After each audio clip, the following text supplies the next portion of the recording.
Sa media na, nakikinig pati mga bata. Ibalik natin muli ang bugong Pilipino. Ipagpatuloy natin ang pagtulong sa mga taong husmos at mga taong sakit. Pati na din sa ating mga kabataan na dapat sila ang pag-asa ng bayan. Ibalik natin ang ugaling makatao upang tulong sa kapwa-tao.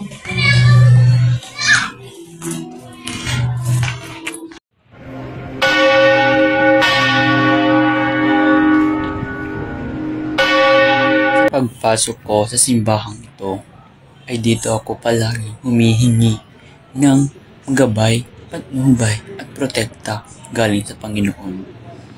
Sa bawat minuto, oras na tumatakbo, ang laging nasa isipan ko ay humingi ng gabay sa Panginoon. Kahit saan man ako matungo, saan man ako pumunta, alam ko nasa tabi ko siya at alam kong mahal niya ako.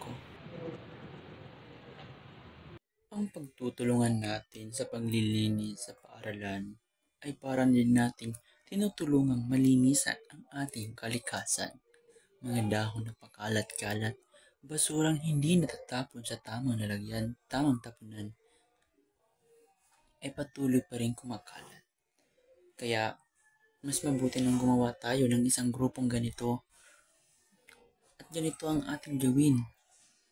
Pagtapon ng basura, paglinis, pagtanim ng mga puno, pag-ayos ng mga halaman upang maibalik natin ang kulay at ganda ng ating kalikasan. Sa araw-araw na pagpunta natin sa paaralan, inaawit natin ang kantang Lupang Hinirang. Kasi ang pag-awit dito ay parang nagpapakita, nagpapasalamat sa bayaning nagligtas ng ating bansa.